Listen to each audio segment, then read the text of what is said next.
Welcome to Snakes and Otters, a pointless discussion of eternal questions. Get ready, we're about to live in your head rent-free. Welcome to episode 98. I am Martin. And I'm Robert. And I'm Francis, sitting in the captain's chair this time. Code of honor, folks. Yep, we've picked out 3 really good quotations we're going to mull over and play with and bat around with each other. This is always one of our favorite episodes, of course. Wow, you're getting way too... I said it just at lunch. You can make anything sound dirty. God. I wasn't planning on that. That's right. Oh, I'm sorry. I can make anything sound dirty in my head. That's what right. That's what it yeah, is. Okay, that's right. Because no, that one. Yes, we were talking at lunch, and that one was intended to sound dirty. When I did it, and I thought it was rather brilliant. I won't give it to it because I'm not sure if I can even remember. This one was not. I was just kind of, hey, it just was. Sometimes. And once again, Robert has successfully derailed the conversation. Well, that's quite all right. That's okay. We're going. This is all about conversation, folks. This episode's. Yeah. It's all about wherever we want this to go. It's far less. I don't want to say it's much less structured because it is structured, but it's more or less planned out. We don't really. When we're doing a history episode, we kind of know where we have to go. When we're talking about pop culture issues, yeah, we kind of know where we have to go. Not so much this one here. We sometimes surprise ourselves. Kind of the least prepped. There's a lot of that. From my perspective, definitely. We hit the record button and roll. Mostly, that's right. Well, I mean, we have to have something in mind. At least the two of us do before we start. Yes. Yes, because listeners, the usual way this works is Francis and I start with something, and then Robert makes a decision on where he's going to go and ties it all together in a bundle for your enjoyment.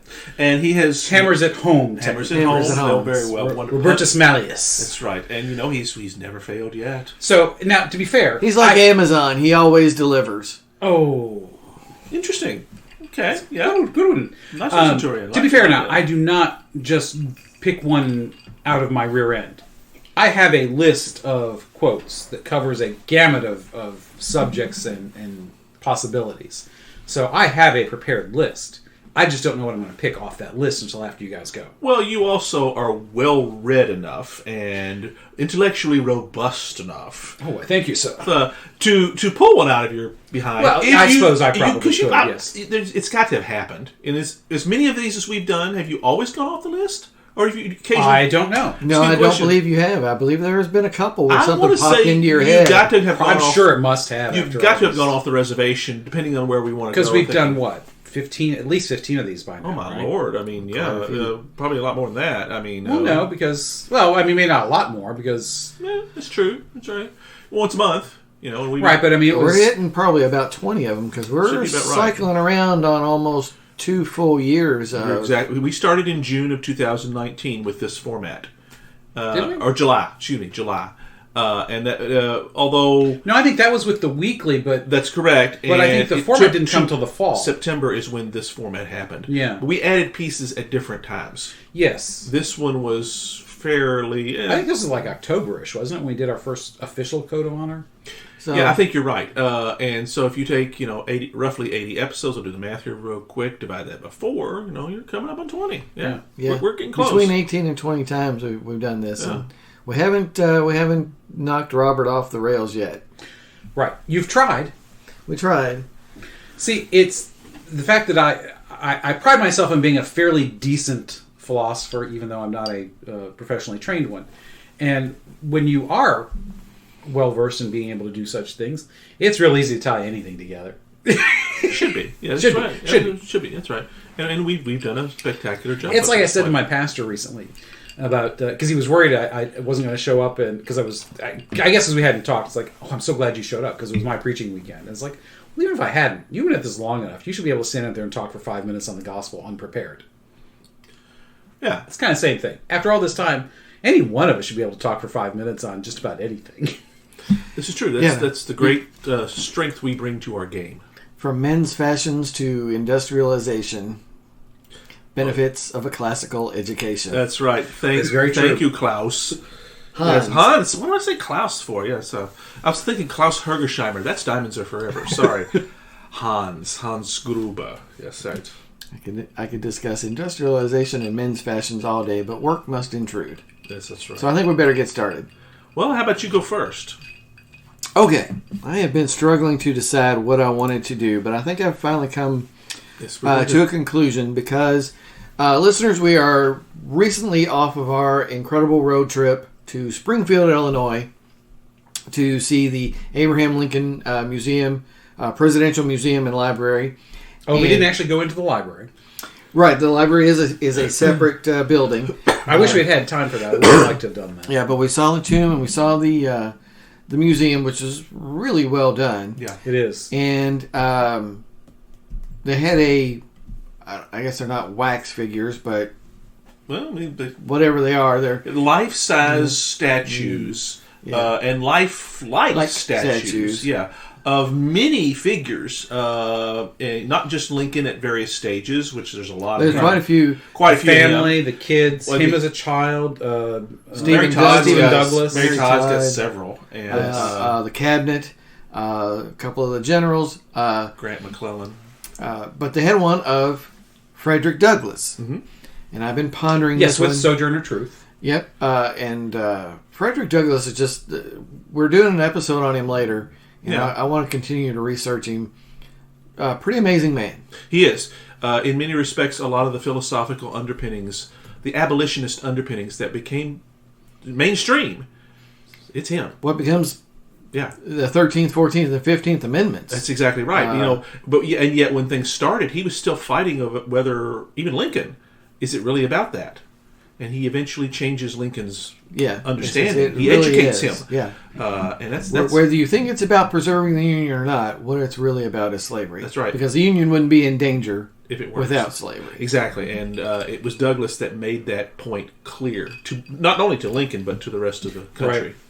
States' rights was just the mechanism to keep slavery. Exactly. And it was in... Because really, you can make a valid states' rights argument for lots of things, but not that. Not that. That's right. Which then again kind of throws away a lot of the whole, absolute piece of the concept. It became a smokescreen to try to cover over, or camouflage, to cover the issue. Because slavery, when you say it sounds extremely unpalatable. But if you cover it with something like states' rights, well, who's not for that? Well, but you know what? I mean, I know we're getting off before we get to your quote. That's okay. But I think the idea of slavery for the leaders of the Confederacy, those who were the most committed to keeping it, the hardliners, those who had the most economic interest in it, obviously. Yeah. To them, it was just such a natural, this is the way things are. Honestly, I don't think it was such a deliberation that they had to say, let's make it more palatable by saying states' right. I think it was just such an accepted given that states' rights to them was, it was, they were fighting to keep their slaves, yes, but it wasn't. I think they were somehow able to separate the issues. Well, states' rights became, to go Nietzsche on us, because we like to do that, was their pathway to power. To maintain their power. Yes. They recognized that's a way that they could... but it just wasn't a way to dress it up. Yeah. Oh, no, it's not. I mean, to them, I think at worst, I think you could say it was a dual issue thing for them. But realistically, it was a single issue thing. Yeah, that's correct. And it's something that I always get very, very worried when people attempt to say the Civil War was about something other than slavery. Because I think that's an attempt to dismiss something that must not be. Yes, you cannot say it was about something and not slavery. You can say it was about something and slavery, or slavery and this. But you cannot say it was not about slavery at all. And there's been a tendency towards that in recent years. Well, not recent years. I mean, that. Well, it's been with us for a long, long time. It rears its head. Part of that's lost cause mentality, I think, is where that's I think that's pretty well done and gone with. I'm glad to see that. There's always a lot of revisionism in any kind of history. People always want to try to find some other thing buried in there, but sometimes it's like sometimes a cigar is a cigar. Yeah. Exactly. And so I want to really, again, Douglas is a long time ago, and people like that tend to get a little lost in our modern world or legendized. Yeah, there's been some of that with Lincoln. When we were at the museum yesterday, they nailed that straight on the head. It says we don't really know the real Lincoln because he's become legend because of the way he died. Mythology. Douglas has a little of that because of what he did. Yeah. Once it was understood he was the man. But his writings were pretty substantial. Correct. I mean, he was a real writer. Right, and that's fortunate. You know, Lincoln's a speaker and a politician, but Douglas is a writer. And so I really want to dig into him a little bit as we move through this year and beyond. But my quote for this episode is, "A man's rights rest in 3 boxes: the ballot box, the jury box, and the cartridge box." So that, of course, that means a lot to me as a Second Amendment proponent. Right, because the cartridge box, we don't use those anymore, but it's a great metaphor. Yeah, Yes. very much so. Well, I mean, Douglas was a master speaker, writer, orator, etc. Thinker is probably the best way to put it. And self-taught, largely. Absolutely, yes. Yes. As was Lincoln. They had that in common. Their formal education was very, very limited, and yet they both rose to pinnacles in many areas. And I like of course, the language of the way he puts that together is something that you can easily remember the quote by. Yes. Because it's something that sticks with you in the head. I love that. But it means so much. The ballot box. Okay, yes, our elections must be ironclad. That's right. Whatever that looks like. Okay, but they've got to be unassailable. Well, Otherwise, we are endangering our rights. The jury box. Yes, okay, jury duty is painful and silly, and you're away from work. But And as often it's a burden to do. it is. It's difficult. It can be boring, but it's important. It's you're safeguarding the rights of the accused. everyone deserves a fair trial. Even the devil. Absolutely. Because if he doesn't get it, then how, Well, that's Thomas More. Yes. Yeah. Yes, that's exactly right. Even the devil gets the benefit of law, because otherwise, then none of us could stand upright on the winds that would blow. That's more on that subject. And then I think the cartridge box, again, also should be pretty self-evident. But it's not. Well, I mean, it's the- also a little bit metaphorical because that basically it implies that it is the will of the people, the governed, that keeps systems in place. yes. And that's really what that means. It's not just saying that you have the ability to bully your way into getting your way. It's about the people have the ability to change their government or their laws as they see fit. Well, they must. Yeah. Because some places... But not at the point of a gun. That is correct. I think the point of that is that a person has the right, not just the privilege, but it is a right to not just self-defense on a personal level, but self-defense at a community level, a cultural level, a national level. Yep. We are all responsible for that defense. Right. It's not just, the right to bear arms is both a private and a public right that is guaranteed. It's private in the sense that individuals have the right to own firearms. It is public in the sense that we are all responsible for the defense of our country in whatever form that takes. No, the common defense, as Jefferson said in the preamble to the Constitution. I mean, it's actually it was Madison. Sorry, but yes, it's really about that. And you the word you use that's so important there is individual. Mm-hmm. That's what it was intended to be. It is an individual right to protect yourself, not just from the criminal element, but from a corrupt government. Well, And I think, as you move on and a republic gets elderly and moves on in its history, it can be very easy for us to forget that the government is supposed to serve at the pleasure of the people, and it becomes the people exist at the pleasure of the government, or the people get to subsist on the pleasure of the government. Unfortunately, sometimes it feels like we're kind of there. Oh, That yeah. our permission to subsist comes from a faraway place. Yeah, if I often feel like if we were to take the founders and introduce them to the world that we live in today, they would be both astonished because of how wonderful so much of it is, as well as bewildered and incredibly sad. It would be, I mean, for someone like Samuel Adams, it would be, load up. We got 535 people we got to shoot. Right. He is not, Not that I'm advocating going and shooting everyone in Congress, but the founding generation would not recognize a Congress that we have now. They would see the structure, but they would see its use as so perverted. The astonishment of Senator McConnell's been there since when? Speaker Pelosi's been there since when? 35 and 50 years congressional careers. It's not what they had in mind. Right. I mean, and that's not to say that even during the founding era and going forward, there were not men who served for long periods, because that did happen. Yeah. But it was not the norm. People in general didn't aspire to politics as a career to begin with. That was not the idea. Now, they probably should have realized that was going to very quickly be overtaken by... Well, Rome would have been a very good model for that because... Well, Great Britain. Absolutely. I mean, because, You have a patrician class, for lack of a better term. Exactly. It's almost inevitable. While it's true that anybody from any walk of life can displace one of those ruling class, they very quickly become what they have displaced.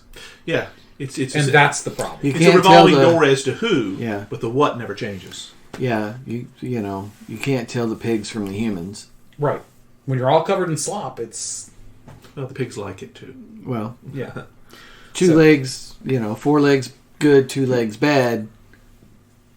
4 legs good, 2 legs better. Yeah. Is where you get. Again, that vision at the end of Animal Farm of looking in the farmhouse window and you can't tell the pigs from the humans. It's all the same thing. Yeah. So that's a little more political than we normally would get, or especially that I would get. Well, it's political philosophy. Yeah, political philosophy. Yeah, we've always been very clear about that we are never partisan. And I like the fact that you call on the show. On the show, yeah, that's right. Everybody's partisan. We just try not to be on the show. Right, yeah, that's right. Because you call out both sides of that. Yeah. Because we recognize if you name one and not the other, then somebody can easily get hijacked in thinking we're saying something that we're not. Right. Or worse, not hear anything after what we have to say. Yeah. That's the common way. Yeah. Right. So the focus though is that it's Douglas is on the money here. There's all three are important. Yeah. Your ballot box, your cartridge box, and your jury box are sacred responsibilities of a free citizen. And they are. And the thing I like about those is that they're all rights that are exercised individually for the greater good. Because that's one of the things that far too often we lose sight of. And that's true on both the left and the right today. Yeah. Far too often the most extreme of a libertarian is all about me as an individual and F everybody else.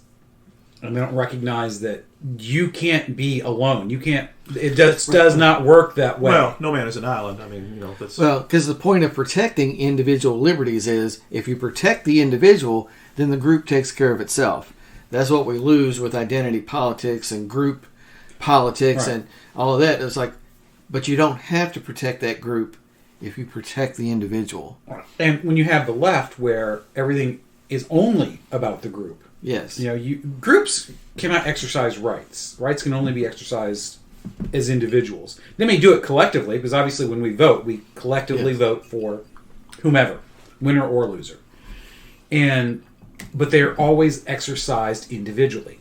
Nobody should ever be able to count on a group's set of votes, especially things that are inherently unchangeable. And I really don't Nobody should be able to count on the men's vote, or the Yes. women's votes, or the white vote, or the Asian vote, or the African American vote. Those things, that should not drive, ideology should, but not... I really dislike it when politicians abandon a vote, too. Yes. Well, we're not going to get there. Have you tried? I mean, reach out to people as individuals. Reach out to people as citizens of a nation. Well, Your interests are largely the same. Again, a structured, functioning economy in this country that's growing helps everybody. A nation that's being defended against attack protects everybody. If you have an appeal, make it broad. That's the whole idea of what the American experiment is. Right. You're supposed to be appealing broadly. That's why it was built that way. Why wouldn't you want everyone to vote for you, not just 51%? Yeah. Well, part of the problem, though, is that not everybody thinks the same. So, we know it's not by definition, realistic, but you cannot appeal to everybody. Exactly. So it becomes a zero-sum game. So I only have so much effort, whether that's time or money, to spend on a campaign or an issue that I want to promote. So therefore, I'm going to target my money and my time and my effort where it will get the most return. That's just natural. Yes. Unfortunately, it's gotten to the point where the message has been crafted with that in mind. That, I think, is the problem. It's not very so much insightful, Robert. Not so much how the time and money is spent, because it's true. You look at 2016. Hillary Clinton did not campaign in a lot. I mean, she just didn't even bother in a lot of states. She barely made appearances in certain states, and she lost those states because she thought she could count on them. That's the abandonment of the population that you're talking about. Yes.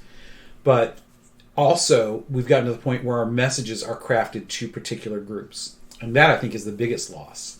Because we no longer campaign for America or Americans. We campaign for whatever our pet issues are. And while, yes, we hope that those issues will appeal to a broad number of people, that's not how it's being presented. The identity politics, it works on both sides. It's an us against them. I mean, and politicians have become experts at pitting us against each other and saying, vote for me, or that other group's going to get over on you. Right. And so those individual exercise of those rights, they get lost that way. So we vote as a block. When it comes to juries, often identity comes into that because, lawyers will look at it and there are experts. I mean, there's even a TV show that points this out, Bull, that they get jury consultants to tell you, well, you want these kind of people for this kind of jury, for this kind of defendant, and for this kind of victim, and it's all based on the identity. And, there's a large number of people now who think that, defense is a group right thing. Well, the only way a group right thing like that can be exercised is by government, which then puts everybody else in danger. Because if government is the only one that can exercise those kinds of rights, or groups are the only ones that can exercise rights, you are well on your way to a tyranny of one kind or another. Yep. And a tyranny is always about a small, powerful group of people oppressing everybody else. And that's the fastest way to equality, when we're all in the shitter together. Pardon my French. Oh, it was quite eloquent, sir. When everybody's shitter is full, then we're equal. Yep. Robert, you're a pretty insightful political philosopher, man. I groove into this. I mean, it is. It's like grooving fastballs to Al Kaline. Dude. Awesome. You like the Tiger reference? I did, yes. May he rest in peace. You're just drilling them right out into right field, man. That's right. Mr. Tiger. All right. Well, Francis, I guess that puts it back in your court, bro. Yeah, I guess so. I mean, I didn't go, like we've always said, we never know where we're going to end up and how, we don't pre-coordinate things. But I don't, and to answer your question before it's even asked, I don't know why the hell I decided to go with this. So you just can't ask. It's just one of those things that pops into your head. But I got to thinking, I can't tell you why. I've recently been watching, we've talked about this, the new CW show, Superman and Lois. Which is very popular, I understand. It's very popular, and it's damn good. It shows the Man of Steel, one of my favorite long-term characters, in the way I think he should be shown, as a father, husband, and member of a community, and not just some kind of blunt instrument. The Superman is always, I think, best portrayed as extremely human. Well, the show is called Superman and Lois, but it's not. Yeah. It's Clark and Lois. It's Clark and Lois, that's right. But we had Lois and Clark, so they couldn't, years right. ago. No, I get so that. that's why But they it's did that. essentially taking that same That's right. same thing, doing a modern version of it and better. Oh, yeah. As much as I like Dean Cain and Terry Hatcher in the very original, much so. Yeah. I'm really liking these Yes, guys. they really have the folks. Greg Berlanti that produces all those CW shows. He understands the core of what needs to be done here, and they do it brilliantly. They've done enough of them now for these many years to get it right. I guess that's my inspiration for picking it. But I've picked Superman as my quote. Now, of course, Superman is a fictional character, so he's written by somebody. The actual author of this quote is Grant Morrison, a well-known super rock star in the comic book writing world. He and the artist Frank Quietly, probably more years ago than I realized, did a series called All-Star Superman, which kind of took some really strange, not want to say strange, but unique perspectives on the character of Superman. The DC did an animated version of that. If you got HBO Max, it's on there. You can watch it. It's actually a pretty good distillation in an hour and a half of it.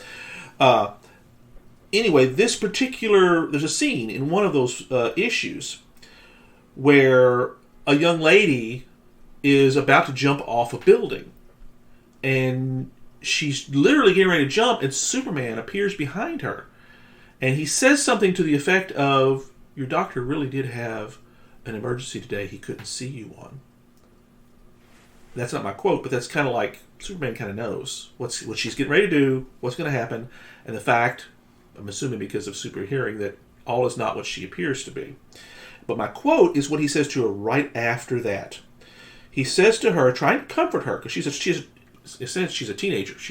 If she's 14, I'd be surprised. He says, "It's never as bad as," and here's my quote, "It's never as bad as it seems. You're stronger than you think you are. Trust me." And the trust me part is not about trust me in whatever is going on. He's saying, trust me in what I just told you. Yeah. And I think that is a powerful motivator for a humanity that in many respects is looking for that inner strength that we have within us. That individual strength that we bring with us as human beings. Too many times we're easily manipulated by outside forces. And we have to remember that free will that we've been given is a powerful force. And we are smarter than we realize if we choose to be.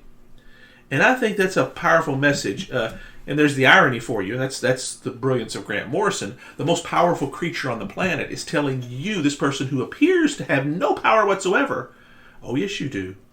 And it's far more than you can imagine, and I know, I see that in you. That's what I wish we could hear from our political leaders, from our leaders in general. That's what I wish we'd hear. You guys are smarter. You folks know better. The will of the people is a powerful force for good. And use it. Yeah, because the current political message generally is, let us take care of it. That's right. You're helpless. Well, let us take care of you. And that's really let us or down the other folks are bad, so we have to be in charge. Yeah, it's two sides of the same. Yeah, exactly. We'll protect you from the other side. Right. And you're helpless. Let us protect you. Yeah. Which is, it's gone on long enough where I try not to be. Generally, I'm not a negative person, but honestly, when it comes to the political landscape and how it works today, I've become very negative. I have a hard time seeing positives in it because I think we've gotten to the point where it is almost impossible under the current climate to return to the individual focus of things, to turn away from it's all about the group identity and the good versus evil aspect of things. Because we've lamented it many times about how you don't make a deal with the devil, therefore you must destroy your opponent when it comes to politics. And it's really hard to step back from that. And part and parcel of all of that is making it not about the individual but about the groups. Mm-hmm. And again, it goes back to, if you take it away from the individual, you stifle everything. Mm-hmm. You stifle thought, creativity. You stifle the ability to do things. Mm-hmm. And now, in general, I'm a fan of Congress not being able to do much. Partially because I think they're so effed up that, whenever they're doing stuff, they're not doing things that are good for the country. Now, sometimes they do. I was going to say, yeah, it's not 100% but, that they do things to screw us over, but it's really hard to see when they're not. Yeah. Well, it's like PJ O'Rourke would say, when are we done?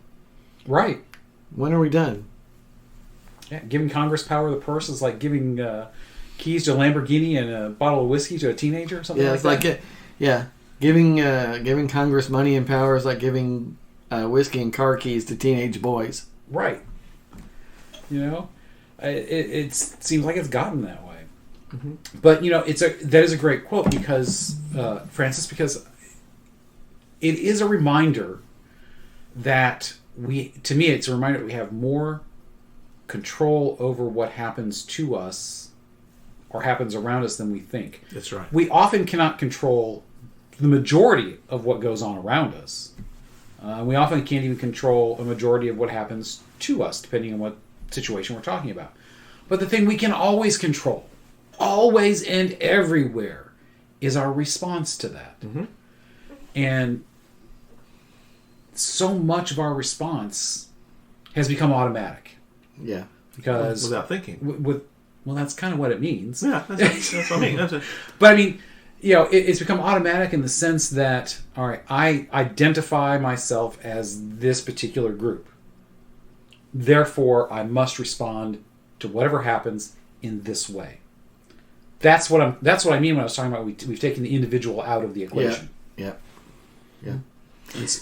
And Francis' quote even goes beyond that. I mean, we're in this political mind frame, I think, but there's a lot there even beyond that. That's my intention. Yeah, yes. There's that inner strength. Again, that you've heard that message not just from Superman. I mean, you hear that message from Winnie the Pooh, A.A. Milne.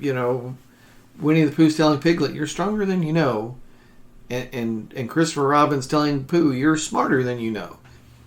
You can do this, and it's a very powerful, positive message that is good to remind ourselves of every once in a while, that we forget, and it's like, no, I'm strong enough, I can do this, I can handle it.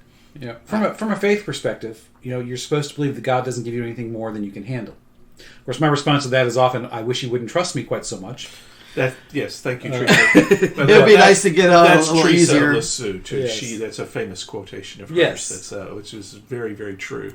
But that's also showing, when you approach it from a faith perspective, even just from a, rah, I can do whatever motivational thing, it's also you are meant for greater things than you think. Mm-hmm. Mm-hmm. And whether that's just in quietly overcoming whatever your trials are, or going out and doing great things like Frederick Douglass. Or a podcast.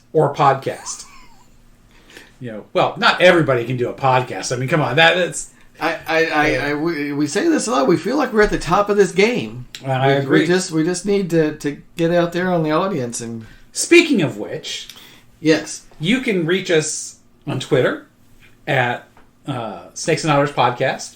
We have an Instagram account, right? Mm-hmm. Oh yeah. And we have a YouTube channel. Are the automatically posted? They are, okay. Because honestly, that's never how I check the episodes, so I don't know if it's currently being updated or not. It is. But also we have the website now, which is great, snakesandotters.com. Oh yeah. And you can reach us there. Robert at snakesandotters.com, Martin Francis at snakesandotters.com. Mm-hmm. And comment on the post. My man Francis here on Francis Fridays. Again, also he's been killing it, grooving them right out of the park as well.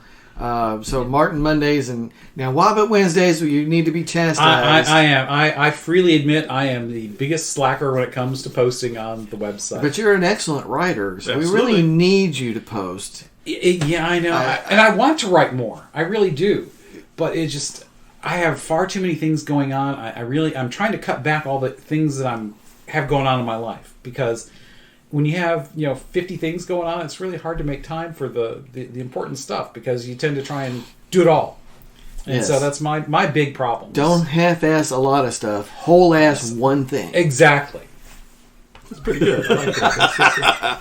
Damn, you stole my quote. I think that takes us to bourbon break as well. Yes, time for bourbon break. Bourbon break. So I just poured a little Francis's Evan Williams single barrel vintage. With ice, didn't you? Yeah, a couple little cubes of ice, and this was put in oak in 2012.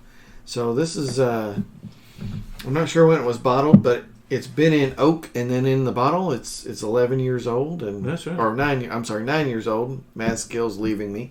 It was a long day yesterday. Yeah, yes, we were just back from our road trip, and woo doggies. Like I said, the Frederick Douglass was very realistic, and I was very inspired. Francis, what about you? What'd you pour, man? Basil Hayden's Dark Rye. I bought this kind of on a whim. Basil Hayden, of course, one of my favorites, one of the go-tos that I go to, and an ancestor of mine, actually. So, kind of the brand is sufficient for me. It's the family bourbon. It is, absolutely. Of course, this isn't bourbon, but it's dark, dark rye, rich, dark, and deep. It does have a great color. Yes, yes.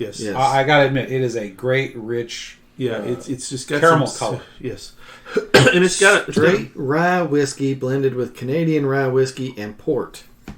Yeah, so I would say that accounts for some of that color. It is a smooth, hard bite.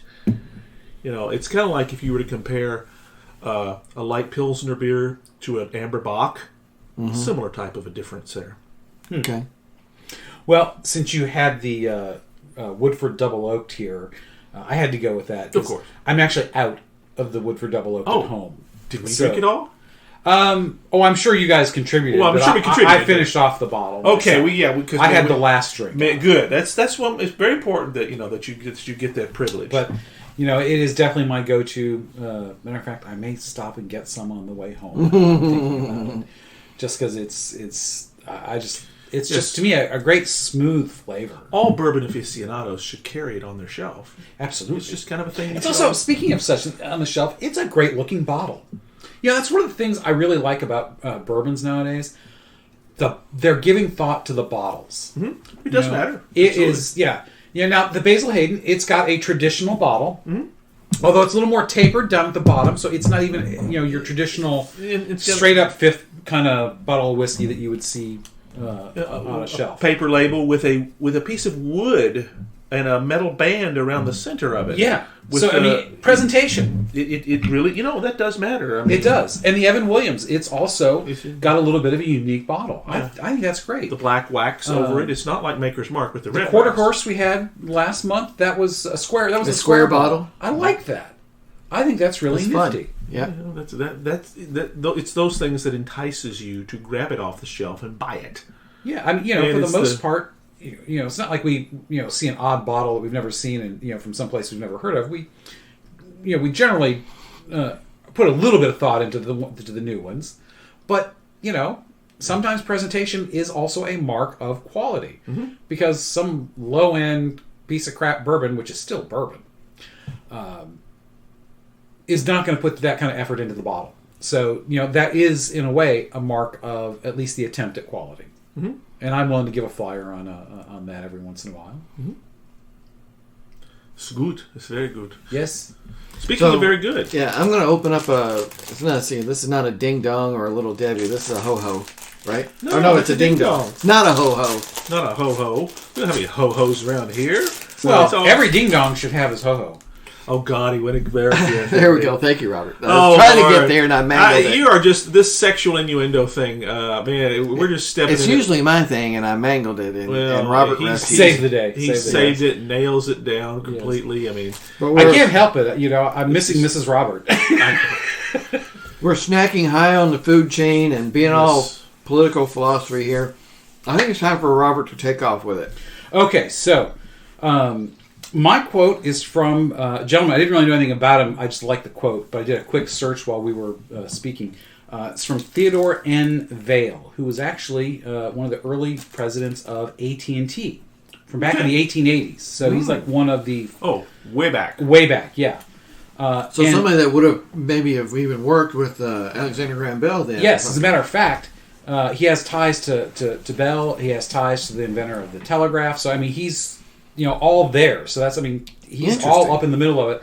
And I didn't get far enough into the reading, but I think he may have actually been the first president of the combined entity of the the bell companies as well as the telegraph companies.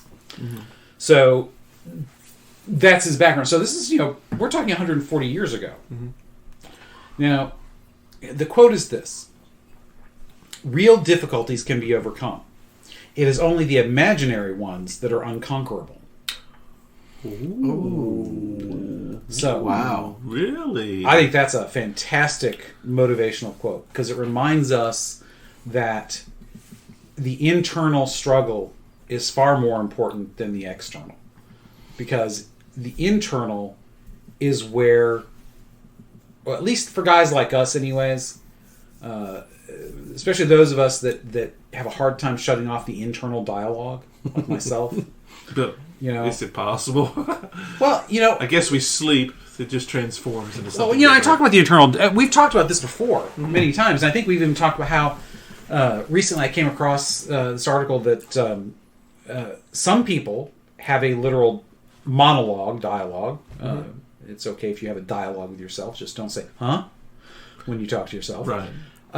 But some people don't talk to themselves. Don't to me, it's words. Sure. For others, it's a little bit more organic. And we all go back and forth. Nobody's 100% the other way. But for me, predominantly, it's language-based. For many, though, it is image-based. It's conceptual-based. Interesting. Or emotional. Could be. Or emotional, yes. For me, the language means it's just a little more... It's more concrete. But for some, the image may be more concrete. Because they're visually... it's just how they think. When you think about being hungry for something, do you think of a picture of the food you want to eat, or do you think of the words? Is the example that is often given. I think that probably, like I said, I think people go back and forth. Nobody's 100% one way or the other, but it's just indicative though of the internal struggle, whether that's concrete words or very custom images, that are particular to the person. Either way, the internal struggle is the most important. Christ said that what is outside of us is not what defiles us. It is what is inside of us that defiles us. Which would seem to be in line with the quotation you just gave. Exactly. Yes. Christ said that a man who looks upon a woman with lust has already committed adultery with her in his heart. That's a concrete example of what he means, is that sin itself starts inside. Either what we feel, what we think, what we hear ourselves say, doesn't matter. And what we struggle against is often inside. Now, that's not to say that real struggles against poverty and hunger and disease are not real or not important. But like I said a little while ago, it's how we respond to those things. And all of this ties into we are better than we think. Mm-hmm. And that individual exercise of the rights that Martin talked about. Because if you are... I think when you let the imaginary struggles take over, that's, I think, when you tend to... and I'm going to say this, but I don't mean it to say that... No, I'm not even going to say it because it would come off poorly. But the imaginary struggles, I think, we want to imagine that others are in the same boat with us. And so I think we tend to give everybody our struggles. And I think we can also tend to want to take on everybody's struggles that way. And because, misery loves company in some ways. But our struggles are unique. And I think especially in the modern world where so much of our creature comforts are taken care of, the imaginary struggles are more important to overcome, to realize that they are not real. Because, let's face it, in our country, the vast supermajority, beyond supermajority, it's statistically, it's a blip, very real at the individual level, but a blip of people whose physical and safety needs, as well as housing, food, are not taken care of. People are paycheck away from losing their house, all that sort of stuff. But on a day-to-day basis, the vast majority of people all that stuff's taken care of. We have the time for pleasure and relaxation in ways that past generations did not. And when we have that, I think that the imaginary struggles can take on a much more real aspect to us.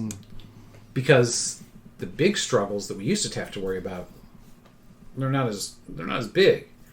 And so we need something to strive against, so I think we tend to play up the things that might go bad that won't. There's a core of what you're talking about is I think an older saying of, if you think you can't, yes, you won't. Yeah.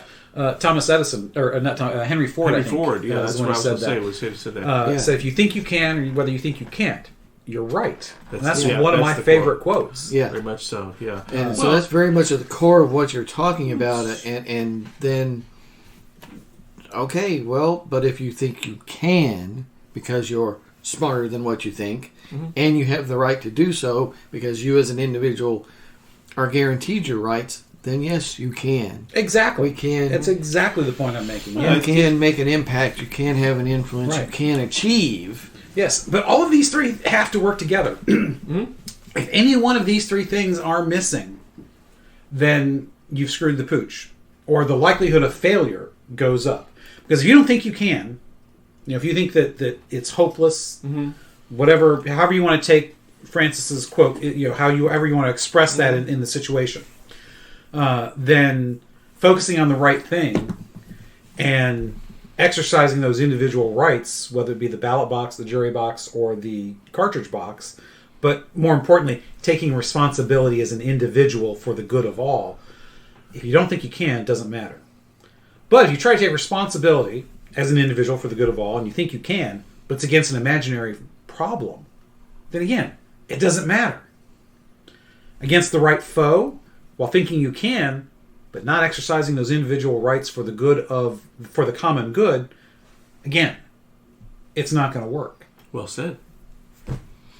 You're a better writer than you think. Trust me. So you need to start posting on Wednesdays, Robert. Oh, very nice. Very good. Good one. Yeah, I kind of slid that one around there. Yeah, it's very good. It's very slightly. I like that end of that. Yeah, of course. Superman, the most powerful being on the planet. Trust me. Yeah, exactly. Trust me. I know you. I know you. That's it. Yeah, and that's the trust me part. We're sorely lacking in that. Yeah. That's right. And we're also sorely lacking in somebody who's willing to step up and say, "Of course you can do it." Yeah, we need a Superman. To me, we need somebody who believes in us. We need more people who believe Superman. We would tend to stop believing in yes. ourselves and believe in Superman. Oh, well, when I say Superman, I don't mean... I know, you're somebody who's willing to tell us that. I mean Clark Kent. I mean the guy that yes, good you man... you need a Clark... We need a Clark Kent. Yeah, that's we a better don't way need of a putting Superman. it. You're exactly right. That's the better way of putting that. Yeah, I guess. I mean, I take it as we need...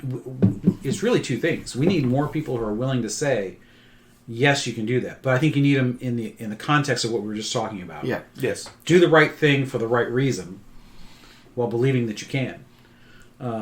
And we need more people who are willing to believe it, because that's part of, I think, the biggest problem facing modern society, whether it's in this country or anywhere else, and that not enough people believe that they can.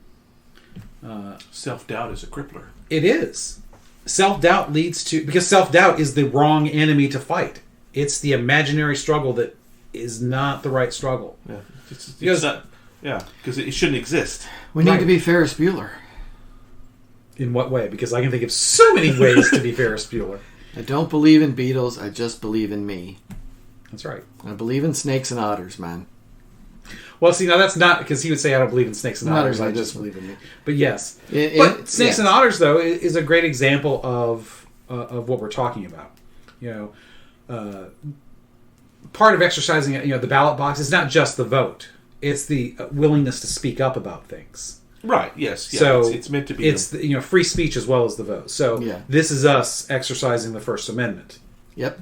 And believing in ourselves that we could do it.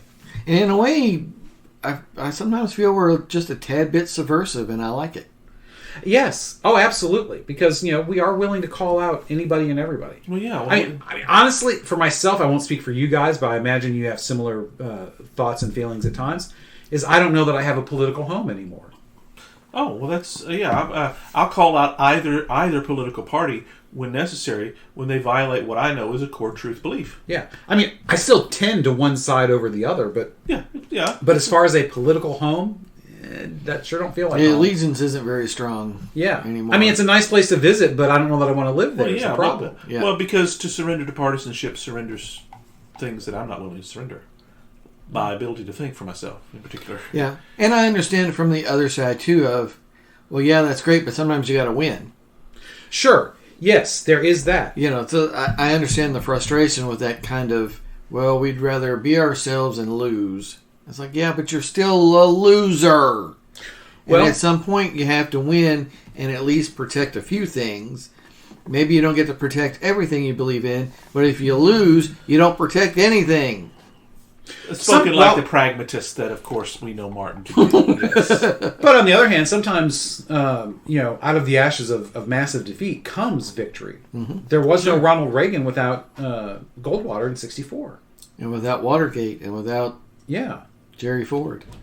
Come on now. Without, well, but I mean, I think history's verdict on Ford is it's like he's So a what? cipher. He's kind of a nothing. Well, he was given, as a president, the impossible job.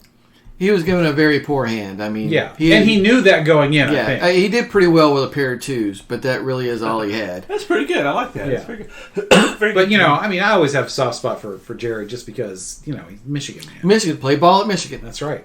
So Oh, there that's you right. go. I'd forgotten that. Yeah. Can't go too wrong there. But, All right. just one more time to hammer it home. Do it.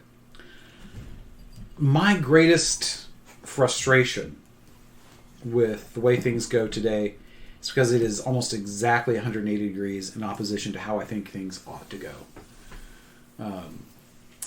People are fighting the wrong battles for the wrong reasons and in the wrong way.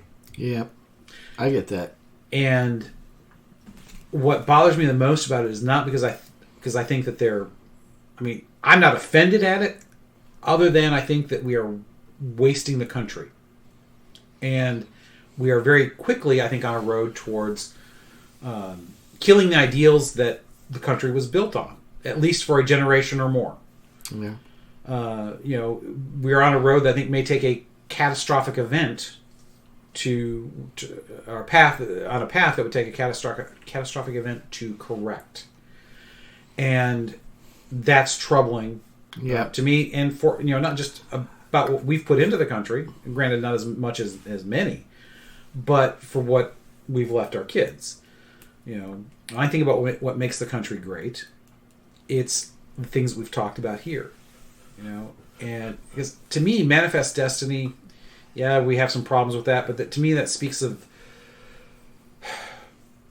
we saw ourselves at one point as a force for good, and maybe we didn't go about manifesting it, for lack of a better word, the right way, but I think overall we've done great things for the world. We had an unlimited vision. Yeah. Of what a people could accomplish and the way they could be governed. Right. We lose that sense because, we destroyed it, basically everybody, and rebuilt them in our own image. Well, yeah, but we were the first. It's still a fairly unique idea to say we're not a people tied by these other things. We're an ideal. Yes. We put this to paper first before being a country, really. Right. We did not come up with a reason to be a country after we already were. We came up with a reason to be a country, and then we went about and did it. And isn't that exactly what we're talking about here? Mm-hmm. Yeah. 7 years ago, our fathers brought forth on this continent a new nation, conceived in liberty and dedicated to the idea that all men are created equal. Exactly. Nobody else has ever done that. Exactly. Yeah. We it's not geographic ties because, almost everybody who is not 100% Native American, although I still want to know how long you have to be here before you're a Native American, That still bugs me. It's the language that bugs me. Language. It's the language that bugs me. We are fans of precise language here at Exactly. Snakes and Otters. I mean, my family's been in this country for over 400 years. Or about 400 years. I mean, it's like, well, That's pretty darn native. that's pretty native. But I digress. But the whole idea that we've banded together around the idea, as opposed to, well, we're all relatively related, we're all the same ethnic background, because we're not. We're not the same ethnic. Even when we started, we weren't exactly the same ethnic background. Mostly, but not exactly. And it's just, I don't know, I guess I just have a more intellectual-based idea of what the country is than too many. And maybe that's part of the problem, is that, the country started out as an intellectual idea. And once you start expressing that and moving on, that changes. And maybe that just makes me an old fuddy-duddy. I don't know. Well, okay, that's not what makes me an old fuddy-duddy. You're an idealist, and that's okay. Well, we need idealists. Absolutely. If we didn't have idealists, we wouldn't have gone to the moon. We wouldn't have defended Europe from fascism. We wouldn't have done so many different things that has been great. Yeah, and we talk about this often here at Snakes and Otters, the balance between idealism and pragmatism or thought and action. This is a constant theme of this stretch and pull, and how do you find the balance? And action without thoughts, thrashing at night. But thought without any action is chaos. Well, it's nothing. It's ethereal. Yeah, exactly. It's a fart in a whirlwind. There you go. Another colorful metaphor comes to the rescue. Yes, thank you. Very wonderful. Again, benefits of a classical education, sort of. Oh, man, here we started walked through that door at the beginning, and we came all the way back around and walking through it at the end. Yes. Ending, speaking of which, it's time. What's next, buddy? Our heroes. We're going back. And George S. Patton Jr. We're doing this World War II meta theme here in 2021, and there's certain personalities that just have to be talked about, and his is one. I think. I mean, I've been a big fan of him, flawed as he was, but also brilliant as he was, and certainly larger than life. That's inarguable, no matter what you think of the man. And a great leader as well, which here at Snakes and Otters, we admire leadership. That's a big deal for us. Mm-hmm. Being good at your craft is one of the things we love, and leadership is one of those great crafts we love to hear about. We're going to talk about the man, the myth, the legend, what happened, what didn't happen, and all that stuff next time.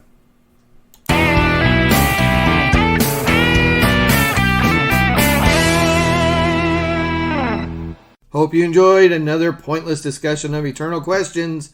Remember, new episodes published every Friday at noon Eastern. Spread the word. We're on all the major podcast platforms. And leave us a comment or review, because that helps others find us. We're on Instagram, Twitter, as well as our website, snakesandotters.com. I'm Martin. And I'm Robert. And I'm Francis. Join us next week. Same snake time, same otter channel.